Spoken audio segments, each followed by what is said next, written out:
Picture this for a second. You're at a red light and a brand new blacked out SUV pulls up next to you. Chrome wheels, custom plates, the kind of car that costs more than most people make in a year. The guy behind the wheel is 26, maybe 27. Designer everything. And your brain does the thing it's been trained to do its whole life. It whispers, "That guy made it. That guy is rich." Now look across the street. There's a woman walking out of a regular grocery store in a plain jacket, getting into a 6-year-old Toyota with a little dent in the bumper. Your brain barely registers her. She's invisible. She's just normal. And here's the part that's going to mess with your head a little. There's a very good chance that the guy in the SUV is drowning, and the woman in the dented Toyota quietly owns 3 houses. In 2026, the people who actually got rich recently are the ones who look the most ordinary, and the ones flashing it everywhere. A lot of them are broke in slow motion. The question is why? Why do the newly rich in 2026 seem poor? Stick with me because the answer is going to change how you look at literally every rich person you've ever envied. The wealth you can't see was kept. And only the kept kind ever makes anyone rich. That guy in the SUV didn't show you his money, he showed you his spending, he showed you a costume. And in 2026, the smartest new money in the world has quietly figured out something the rest of us are still falling for every single day. Looking rich is now the single fastest way to stay poor. So they stopped looking rich on purpose. The real signal of new wealth this year isn't a flex, it's silence. It's a person who could easily show off and chooses not to. That's the whole secret, and we're going to take it apart piece by piece, because once you see it, you can't unsee it. I'm just a regular middle-class guy who got obsessed with one question years ago. Why do some people who earn the exact same money I earn end up free, and others end up trapped? I read everything. I watched people up close. And the more I dug, the more I realized almost everything we believe about wealth is backwards. If this video helps you see money even a little differently, do me a favor and hit that subscribe button and give it a thumbs up. It genuinely helps this little channel reach people who need it. That's it. No long pitch. Let's get into the good stuff because the part that actually matters is still coming. The house with the big front gate. We don't picture a bank statement. We don't picture a portfolio quietly compounding in the background while someone sleeps. We picture stuff. And that, right there, is the trap.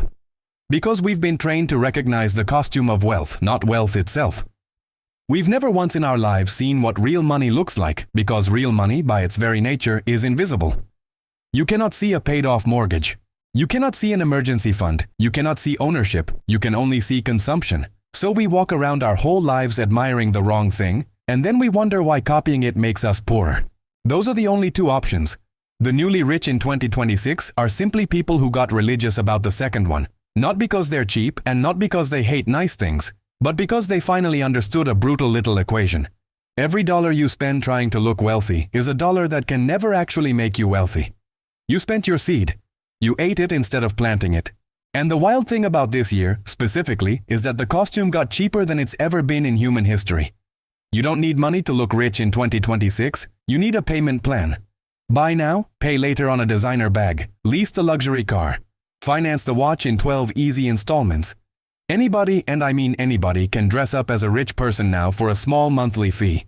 Which means the costume stopped meaning anything at all. And the genuinely rich noticed, so they took it off. The other 90%, the enormous frozen mass that keeps the whole thing stable, that lives underwater where nobody can see it. That's the ownership, the investments, the cash, the assets that don't make a sound. Now here's where it gets interesting. A broke person who wants to look rich builds an iceberg that's all tip and no base. It's a tiny shard of ice sticking way up out of the water, top heavy, no foundation underneath. And the first real wave, one job loss, one medical bill, one bad month, flips the whole thing over. Meanwhile, the truly wealthy person has this massive mountain of ice underwater, and barely anything showing above the surface. From the shore, the broke guy's iceberg looks more impressive. But only one of those 2 icebergs survives the storm. And life is nothing but storms. And let me tell you why this whole thing got turned all the way up to 11 in 2026 specifically, because this year is different. Think about the world you're actually living in right now. Your entire day is filtered through a screen that is engineered, down to the millisecond, to show you the tip of everyone's iceberg and hide the part underwater. The algorithm doesn't reward the woman quietly maxing out her retirement account. It rewards the unboxing, the dealership reveal, the day in my luxury life.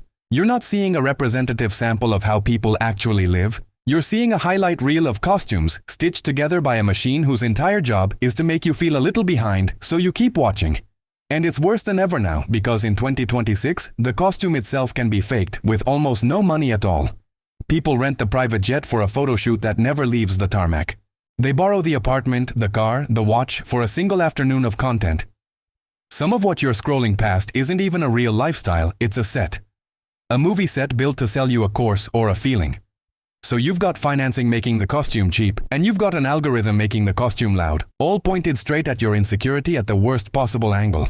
Which means the gap between looking rich and being rich has never, in the history of money, been wider than it is right this minute. And the people who understand that are using it as their unfair advantage.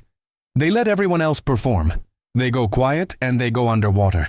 And the noisier the world gets, the more invisible and the more powerful the quiet ones become. Now let's go deeper into the actual psychology because this is the part most people completely miss. There's a switch in the human brain and it only has two settings. One is survival mode, the other is growth mode. In survival mode, your brain is scanning for threats, grasping for quick hits of relief, trying to feel okay right now, today, this second. It's the part of us that's terrified of being seen as small, so it reaches for the costume. It buys the thing that says, "I'm doing fine, I promise," because deep down it doesn't feel fine at all. The costume isn't really about the car. It's about the fear underneath the car. It's about needing strangers at a red light to believe you're somebody. Growth mode is the opposite. Growth mode is calm. It's not trying to convince anyone of anything. It can sit in the dented Toyota and feel completely secure because its sense of worth isn't hanging on what the next car over thinks. And here's the brutal twist. The flashier somebody is, very often, the deeper in survival mode they actually are. The flex isn't a sign of strength. A lot of the time, it's a scream for reassurance. The quietly wealthy already feel safe. They've got nothing to prove and no one to prove it to. That inner calm is the actual luxury. Everything else is just the costume. There's a famous body of work, one of the most well-known studies on actual millionaires ever done, where researchers spent years tracking down people in America with real net worth and then sat down to figure out how they lived. And what they found shocked everybody because it flipped the whole stereotype on its head. Most genuine millionaires didn't live in mansions. They drove ordinary, used cars. They bought modest clothes. They lived in normal neighborhoods next to teachers and plumbers. The loud, flashy lifestyle people associate with wealth? That mostly belonged to people who looked rich but had almost nothing in the bank.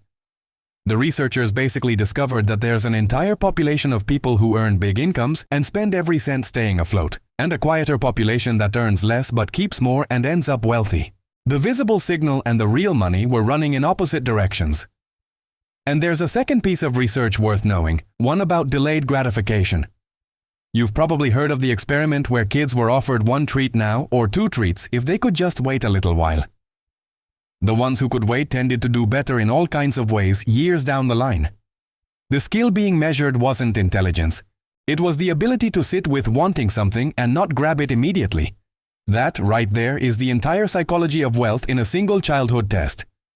The rich aren't smarter than you. They just got better at waiting. Pathetic, honestly. You could hold it in one hand. And for the first stretch of the roll, almost nothing happens. It picks up a little snow, gets a little bigger, but if you were standing there watching, you'd swear it wasn't working. This is exactly where most people quit. They roll the snowball for a year or two, look down, see it's still kind of small, and they give up and go buy the costume instead. But the person who just keeps letting it roll witnesses something that feels like magic. Because a snowball doesn't grow in a straight line. It grows on itself. The bigger it gets, the more surface it has, the more snow it grabs with every single turn, and somewhere down that hill it stops being a snowball and becomes an avalanche. The growth at the end is violent, unstoppable. And here's the cruel, beautiful catch. All of that ending power was hidden inside the boring beginning. You could not have the avalanche without first surviving the part where nothing seemed to happen. The quietly wealthy made peace with the boring part of the hill. That's their whole edge. They didn't have a bigger snowball at the start. They just refused to stop pushing it during the years when it looked like it wasn't working. Time is the hill. And time is the one thing you can never buy back, no matter how rich you get later. They own things that grow. They wait. That's basically it. It's not advanced math. It's not some genius move only insiders know. It's boring. It's so boring that your brain refuses to believe it could possibly work. Because surely something this powerful has to be complicated, right? Wrong. The simplicity is exactly why it works and exactly why almost nobody does it. We're addicted to the idea that the answer has to be sophisticated. We'd rather chase a complicated shortcut than walk a simple straight line. But the people getting quietly rich in 2026 made peace with boring. They stopped looking for the secret and just did the simple thing on repeat for years. And boring, repeated for years, is the most powerful financial force on the planet. The reason this simple thing feels impossible isn't that you don't know it. You already knew spend less than you make before you ever clicked on this video. Everybody knows it. So why does almost nobody do it? Because the simple thing is emotionally hard, even though it's intellectually easy. It asks you to sit in a feeling, the feeling of wanting to be seen, of wanting to keep up, of watching someone your age pull up in the costume car, and to do nothing about it, to let that itch go unscratched, over and over, for years. That's the real test, and it's got nothing to do with math. The people getting quietly rich in 2026 aren't math geniuses, they just built up a tolerance for that specific discomfort. They got comfortable being the least flashy person in the room, while knowing they were quietly the most secure. And the wild thing is, that tolerance is a muscle. The first time you walk away from the upgrade, it stings.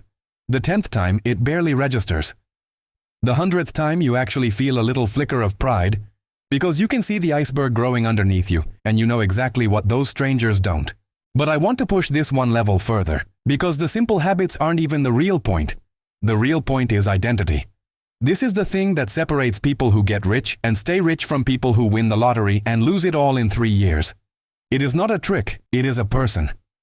The newly rich in 2026 who seem poor didn't just learn a few money hacks. They became a different type of human being. They became the kind of person for whom buying the costume feels wrong. Not hard, wrong. When you're truly operating from that identity, you don't sit there white-knuckling your willpower in the car dealership, sweating, trying not to buy the thing you desperately want. You just don't want it anymore. The desire itself changed. You look at the least luxury car and instead of seeing status, you see a leash. You see a chain wrapped around your future self. And nobody has to fight hard to walk away from a chain. This is why willpower tricks and budgeting apps fail most people. They're trying to control the behavior of an identity they never actually changed. But when the identity shifts, the behavior follows automatically, for free, forever. You're not a person trying not to overspend. You're just a person who owns things instead of renting an image. Completely different game. Once you make that shift, something even bigger happens, and this is where it gets genuinely fun. The world starts to look different. The person stuck in survival mode, the costume person, lives in a universe made of threats. Every sale is a threat to miss out on. Every upgrade their friend buys is a threat to their status. Every month is a threat to survive. They're constantly reacting, constantly grasping, constantly defending an image they can barely afford. Their whole financial life is a series of small panics. But the person in growth mode lives in a universe made of opportunities. When the market drops and everyone else is panicking, they get calm. Because to them a crash isn't a threat, it's a sale. When everyone's scrambling, they're patient. When everyone's emotional, they're boring and steady. And over a lifetime, the calm person eats the panicking person's lunch every single time. Not because they're luckier, because fear makes terrible decisions, and calm makes good ones, and you make thousands of money decisions over a life. The mindset isn't a nice to have. It's the whole ballgame. And we're still building, because there's a mistake here that even smart people make constantly, and I want to make sure you don't. Here's where most people aim their entire financial life at the wrong target. They obsess over the small stuff and bleed out on the big stuff. They'll agonize over a $5 coffee, feel guilty about it, track it, cut it, beat themselves up over it. And then, in the same month, they'll sign a car loan or jump up to a bigger apartment without blinking, a decision 1,000 times more expensive than the coffee, and never feel a thing. We've been trained to feel the small wounds and ignore the deep ones. But your wealth is almost never decided by the lattes. It's decided by the 3 or 4 enormous choices you make every decade. What you drive, where you live, what you sign your name to for the next 60 months. The quietly wealthy don't sweat the small stuff, and that's exactly why they look normal buying groceries, because they understand the groceries were never the problem. They put all their discipline into the handful of giant decisions, and then they let themselves relax on the little ones. Most people do it backwards. They police the pennies and hemorrhage the thousands. Get the big rocks right, and the small stuff barely matters. Get the big rocks wrong, and no amount of skipped coffee will ever save you. And let me name those big rocks out loud, because vague advice is useless, and I want you to walk away with something you can actually use. There are really only a handful of decisions that decide your entire financial life. And most of them you make while half distracted in an afternoon without realizing you're setting the next decade in stone. The house or the apartment, and specifically how much of your income it eats, that's a big rock. The car. And whether you buy a reasonable one with cash someday or chain yourself to a forever payment for something flashy, big rock. Whether you marry someone who's on the same page with money or someone you'll fight about it with for 30 years. That one's enormous. And almost nobody thinks of it as a money decision, even though it might be the biggest one you ever make. Whether you let your spending balloon every single time your income goes up, that quiet little creep called lifestyle inflation, big rock. And whether you actually own anything that grows while you sleep, or just rent your whole life in pieces, the biggest rock of all. Get those few right and you can be honestly pretty sloppy with everything else and still end up wealthy. Get those few wrong and you can budget like a monk, clip every coupon, feel guilty about every treat, and still spend your whole life underwater. So stop policing the pennies. Aim your energy at the boulders. That's where the entire game is actually won or lost. When you're not pouring your income into a costume, your whole life loosens up. At work, you're not trapped. You're not stuck saying yes to a toxic boss because you've got a luxury car payment due in 9 days and you literally cannot afford to walk. The quiet person has options. They can say no. They can leave. They can take the risk, start the thing, wait for the right move, because they're not financially hostage to their own image. That freedom shows up in relationships too. So much fighting in couples isn't really about love. It's about money stress. And money stress is so often costume stress, the slow grind of spending to look like a life instead of building one. And the deepest version of it is just sleep. The quietly wealthy person sleeps differently. There's a specific kind of peace that comes from knowing you could lose your income tomorrow and you'd be okay for a long, long time. That peace is the real product. The car was never the dream. The freedom the car was supposed to represent, that was the dream. And the costume people bought the symbol while selling off the actual thing. Let me make that real because freedom is one of those words that gets thrown around so much it stops meaning anything. So here's what it actually looks like on a random Tuesday. 2 people get the same bad news at work. The company's restructuring. The energy's gone toxic. The new manager is a nightmare and both of them know it's time to go. The costume person opens their banking app and feels their stomach drop because they can see exactly how many days they can survive without a paycheck. And the number is small and terrifying. So they stay. They swallow it. They put their head down and absorb the disrespect day after day because the lease and the rent and the payments don't care how they feel. They're not free. They're an employee in the truest, heaviest sense of the word, owned by their own outflow. The quiet person opens the same app and sees a runway. Months, maybe years. And that runway completely changes the conversation they have with themselves. They can negotiate from strength. They can walk. They can take the lower paying job that's actually going somewhere. Or take 3 months to build the thing they've been dreaming about, because the underwater iceberg is holding them up while they figure it out. Same job, same bad news, 2 completely different human beings, and the only thing separating them is the part nobody could see. That's freedom. It's not a yacht, it's the ability to say no and mean it. And you build it quietly, 1 boring month at a time, long before you ever need it. The first fake version is the person who hears spend less and turns into a miserable hoarder, terrified to ever enjoy a dollar, treating every purchase like a crime, missing their own life to watch a number get bigger. That's not wealth. That's just a different prison with the same bars. The whole point is freedom, and a person too scared to ever spend isn't free either. They've just swapped one fear for another. And then there's the second fake version, which is honestly worse. The people who turn quiet wealth into a brand new flex. The look how humble and minimalist I am crowd, performing frugality, making their lack of a costume into its own costume. If you're staying quiet so that people will admire how quiet you are, congratulations, you're still in survival mode, you just changed outfits. Real quiet isn't a performance. It's the genuine absence of needing anyone to know. The day you stop caring whether people think you're rich is the day you actually have a shot at becoming it. That's the part most people never reach because their ego won't let go of the audience. Marcus gets his first real raise and he can feel the world watching. So he leases the SUV, he moves into the apartment with the rooftop pool. He upgrades the watch, the wardrobe, the weekends, and for a few years, Marcus looks like the success story. People at the red light look at him the way you looked at the guy at the start of this video. He's winning. He's the picture of the newly rich. Danny gets the same raise the same year. And Danny does something almost nobody notices because there's nothing to notice. She keeps the older car. She keeps the smaller place. She takes the difference, that gap between what she earns and what Marcus is spending. And quietly, invisibly, she sends it off to work.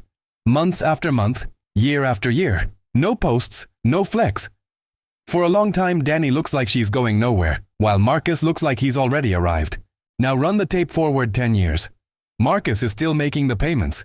He's actually trapped now, because his lifestyle has a mouth that has to be fed every single month, and the only thing that feeds it is a job he can never leave. He looks rich, and he can't sleep.